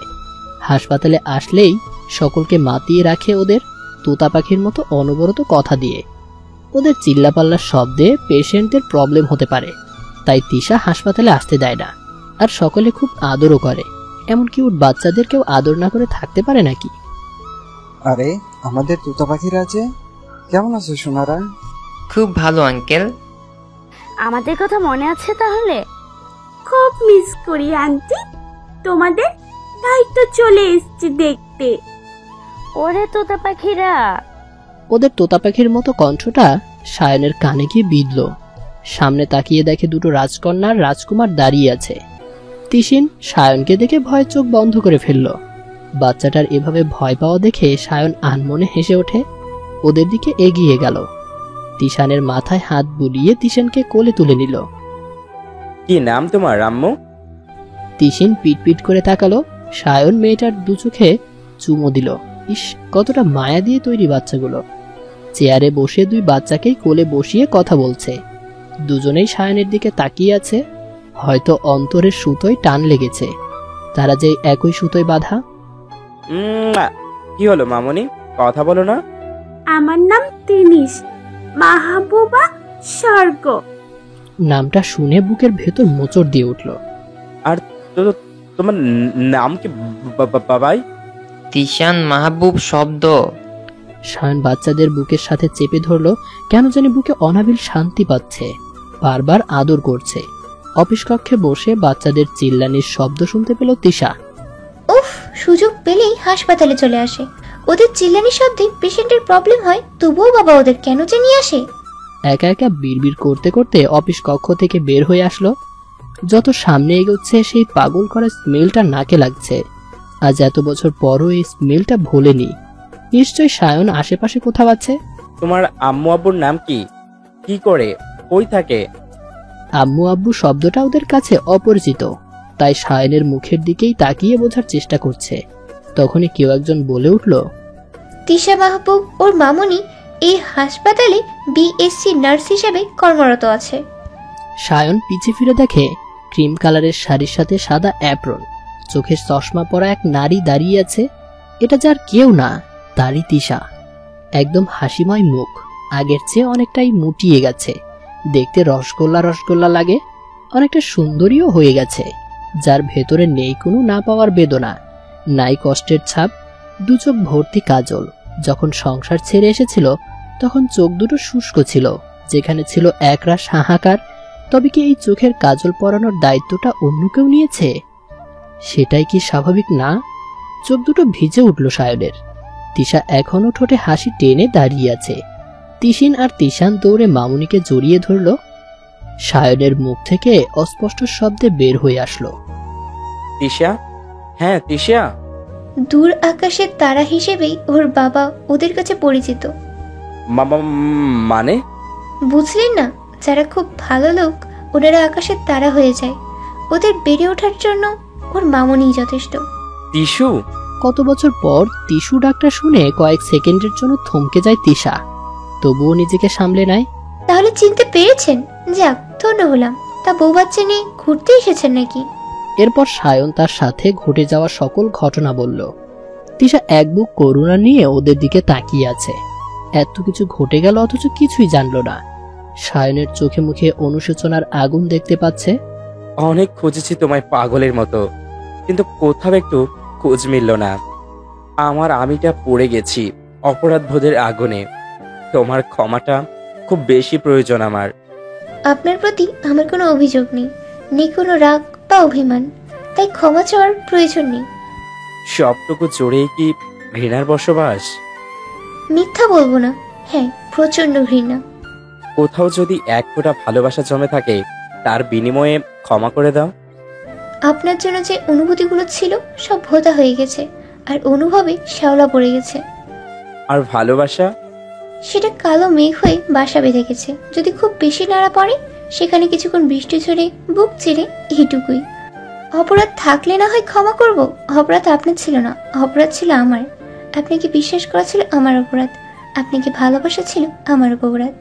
রাতের অন্ধকারে 19 বছরের ভালোবাসাকে পায়ে ঠেলে আপনার ঠুনকো ভালোবাসাকে ভরসা করে ওই দুটো হাতকে আঁকড়ে ধরে বের হয়ে আসা ছিল আমার অপরাধ, আর তার যথেষ্ট শাস্তি আমি পেয়েছি, তাই ক্ষমা চাইব না। যেদিন হ্যানাকে বিয়ে করেছিলাম সেই দিনও স্বাভাবিকভাবে মেনে নিয়েছিলে। ফিরে যেতে বলার অধিকার আমার নেই, তবে এইটুকু বলবো, বাকিটা জীবন তোমাদেরকে চোখের সামনে দেখে কাটাতে চাই। আমি প্রতিটা মুহূর্ত গব্ধ হচ্ছি, অনুশোচনার আগুনে প্রতিনিয়ত পড়ে যাচ্ছি। আগুনের তাপ এতই বেশি যে আমার ভিতরটা কয়লা হয়ে যাচ্ছে। আমি আর পারছি না, আমাকে একটু শান্তিতে বাঁচতে দাও। আগুন তো আপনি নিজের হাতে জ্বালিয়েছেন, আপনার সৃষ্টি আগুনে আপনি পড়ছেন, সেখানে আমার কিছু করার নেই। আর সেদিন আমি নিরাপয় ছিলাম, চোখ থাকতেও অন্ধ হয়ে যাওয়ার অভিনয় করতে হয়েছিল, কারণ আমার চেয়ে পা রাখার জায়গাটুকুও ছিল না। আর কত গব্ধ হব আমি? পড়তে পড়তে আমি যে কাঙ্গার হয়ে গেছি, আমি আর সহ্য করতে পারতেছি না। পুড়তেই যখন পারবেন না তো পুড়িয়েছেন কেন? আগুন জ্বালিয়েছেন কেন? ঠিক ততটাই পুড়বেন যতটা বিনা দোষে আমাকে পুড়িয়েছেন। আমি তো স্বীকার করছি আমি ভুল করেছি, আমাকে তোমার ক্ষমা করতে হবে না। সারাটা জীবন অভিশাপ দিও, তবুও আমার চোখের সামনে থেকো। আমার গব্ধ হয়ে যাওয়াটা দৃশ্যটা নিজের সামনে থেকে উপভোগ করো। ফিরে চলো। Just shut up. আপনাকে যতটা ঘৃণা করি তার চেয়েও অধিক বেশি ভালোবাসতাম। আপনার মতো সময়ের সাথে সাথে নিষ্ঠুর হয়ে যাওয়ার ক্ষমতা নিয়ে জন্মায়নি, যে একটা মানুষ চোখের সামনে ছটফট করতে করতে দগ্ধ হয়ে যাবে আর আমি সেটা উপভোগ করব। কে বলেছে আপনাকে দগ্ধ হতে? বিয়ে করে নিলেই তো পারেন, এটা তো আর আপনার কাছে কঠিন কিছু না। তিশা! চিল্লাবেন না, এটা আপনার বেডরুম না, এটা হাসপাতাল। একবার শুধু একবার ফিরে চলো, তুমি তোমার মতো থাকবে, বিশ্বাস করো, কোনো ক্ষতি হতে দেব না। বিশ্বাস? তারপর আপনাকে হাসালেন। আপনার মতো লোককে ঘৃণা করা যায়, থুতু ফেলা যায় মিষ্টি মিষ্টি ভাষায়, বাট বিশ্বাস করা যায় না। আর ক্ষতি, যেখানে আপনি নিজেই আমার আর আমার বাচ্চাদের জন্য ক্ষতিকর প্রাণী, সেখানে অন্য ক্ষতির কথা না ভাবলেও চলবে। তবে একটা কথা মনে রাখবেন, আপনি কেন, এই গোটা পৃথিবীর কেউ আমার সন্তানের ক্ষতি করা তো দূরে থাক, ক্ষতির কথা চিন্তা করলেও আমি তার শেষ দেখে ছাড়বো। আর আমি চাই না আপনার অশুভ ছায়াটাও আমার বাচ্চাদের উপর পড়ুক। আপনার অশুভ থাবায় আমার জীবনটা তছনছ করে দিয়েছেন, বাট আমার সন্তানদের দিকে চোখও দিবেন না, চোখ তুলে ফেলবো। ওদের উপর শুধু আমার অধিকার। বাহ, এত জোর কোথা থেকে আসলো? আমার কোনো অধিকারই নেই নাকি? অন্য কাউকে দিয়ে দিয়েছ সেই অধিকার? যাই করো, ভুলে যেও না আমি ওদের জন্মদাতা। আমার সন্তানরাই আমার জোর। আর আপনিও ভুলে যাবেন না, যে দিশা নীরবে আপনার বাসা ছেড়ে এসেছিল, সে শুধু এক অসহায় নারী ছিল, যা ছিল না পা রাখার মতো ঠিকানা, তবুও অনিশ্চিত ঠিকানার পথে পা বাড়িয়েছিল। সেদিন তো একবারও বলেননি থেকে যাও। আপনি তো জানতেন এই মেয়েটার মাথা গোজার মতো জায়গাও নেই। সেদিন কোথায় ছিল আপনার দরদ? হ্যাঁ, আর আজকের দিশা একজন মা, যার অনেক দায়িত্ব। আমার সন্তানদের বেড়ে ওঠার জন্য তার মায়ের পরিচয় যথেষ্ট, ভুলেও অধিকার দেখাতে আসবেন না। আরে, যার দায়িত্ব নেই তার আবার কিসের অধিকার? আমার বাচ্চাদের দিকে হাত বাড়াবেন না, তাহলে সেই হাত উপড়ে ফেলবো। আর যদি বাচ্চারা সম্পূর্ণ অ্যাডাল্ট হয়ে মনে করে আপনাকে ভীষণ প্রয়োজন, সেদিন আর আমি আটকে রাখবো না। সেই পর্যন্ত আমার ইচ্ছা, মতামতই প্রাধান্য পাবে, আর অন্য কাউকে অধিকার। আপনার মতো নিচু মেন্টালিটি আমার নেই। ইচ্ছা হলে কাউকে ব্যবহার করলাম, আবার প্রয়োজন শেষে ছুড়ে ফেলে দিলাম। আমার একটাই মন আর একটাই হৃদয়, আর সেখানে একজনেরই বসবাস ছিল। তাছাড়া আপনার মতো এত বেশি জায়গাও আমার মনে নেই যখন তখন কাউকে স্থান করে দিব। শান বুঝতে পারল আর যাই হোক তিশা ফিরবে না, আর তিশার উপর জোর করার অধিকার নেই, অনেক আগেই হারিয়ে ফেলেছে। তিশার চোখে মুখে পুরোটাই সায়নের প্রতি ঘৃণায় পরিপূর্ণ, যেখানে ভালোবাসা তো দূরে থাক, সামান্য করুণার স্থানটুকুও নেই। চোখ তুলে দ্বিতীয়বার ওর দিকে তাকানোর সাহস পাচ্ছে না, চোখ দিয়ে নীরবে জল ঝরছে। ফিরবে না আর? যেখানে ঘৃণা করতেও ঘৃণা হয় আপনাকে, সেখানে ফিরে যাব ভাবলেন কি করে? হেনা জ্ঞান ফেরার পর খুঁড়িয়ে খুঁড়িয়ে হেঁটে বাহিরে এসে তিশাকে দেখে থমকে যায়। সায়ন আর তিশার কথা শুনে কিছুটা স্বস্তি পেল। তিশা ফিরছে না এটাই বা কম কিসে। মামুনি, ও মামুনি, তুমি ঝগড়া করতেছ? কই না তো। জানো মামুনি, আঙ্কেলটা খুব ভালো, আমাকে অনেকগুলো আদর দিয়েছে। কিন্তু কিন্তু কি রে সোনা? একটাও আদর ফিরিয়ে দিইনি। এখন দিই? ভীষণ অন্যায় করে ফেলেছ, যাও এক্ষুনি ফিরিয়ে দিয়ে এসো। সন্তানের মুখে আঙ্কেল ডাক শুনে নিজের অপরাধবোধ হাজারো গুণ বেড়ে গেছে। অসহায়ভাবে তিশার দিকে তাকালো। শুধু একবার বাবা ডাকটা শোনার অধিকার দাও। তিশা মুখ ফিরিয়ে নিল, যার মানে বাবা ডাক শোনার যোগ্যতা আপনার নেই। সায়ন বাচ্চাদের সামনে হাঁটু গেড়ে বসলো। তিশিন আর তিশানকে অনেকগুলো আদর দিল। বাচ্চাদেরকে বারবার বুকে লুকিয়ে রাখছে সায়ন, হাজারো চুমো দিয়ে ভরিয়ে দিচ্ছে। তিশার দাঁড়িয়ে এমন দৃশ্য সহ্য করতে পারছে না। বাবাই, মামুনি, আঙ্কেলকে বাই বলে চলে আসো, মামুনি বাসায় চলে যাব। বাচ্চারা যখন সায়নের বুক থেকে নিজেদেরকে ছাড়িয়ে নিচ্ছে, মনে হচ্ছে কলিজাটা ছিঁড়ে কেউ বের করে নিতেছে। আটকে ধরে রাখতে পারছে না। Bye uncle. Tata uncle. Sayan ওদের মুখের পানে চেয়ে আছে, না জানি এদের মুখে বাবা ডাকটা কতটা মধুর। তিশা ওদের হাত ধরে বাসার উদ্দেশ্যে রওনা করলো। একটু থেমে, আপনার মুখটা দর্শন করার ইচ্ছে আমার ছিল না, ভুলক্রমে নিয়তি দেখা করাইয়া ফেললো। তবে এই দেখাটা যেন শেষ দেখা হয়, আপনার অশুভ ছায়াটাও যেন আর না পড়ে আমাদের উপর। আমি না এদের মুখের দিকে তাকিয়ে হাজারো বছর পার করে দিতে পারবো। দ্বিতীয় কাউকে জীবনে চড়ানোর মতো ফালতু মেন্টালিটি নেই। আর আপনার যদি খুব বেশি বাচ্চার প্রয়োজন হয়, আবার বিয়ে করে নেবেন। সায়ন ফ্যাল ফ্যাল হয়ে তাকিয়ে আছে। তিশা কিছু দূর গিয়ে পিছু ফিরে স্বস্তি, সুখময় আর তৃপ্তির একটা হাসি দিল, যার মানে ভালো আছি, ভালোবেসে তোমায়, তোমার দেওয়া শ্রেষ্ঠ উপহার নিয়ে। ওর এই হাসিটা সায়নের বুকে আগুনের মাত্রা বাড়িয়ে দিয়েছে, যে আগুনে জ্বলবে সারা জীবন। ভালো থাকুক এরকম হাজারো তিশা, আর জ্বলুক সায়ন আর হেনা নামের কীটগুলো। নিজের সৃষ্টি করা আগুনে।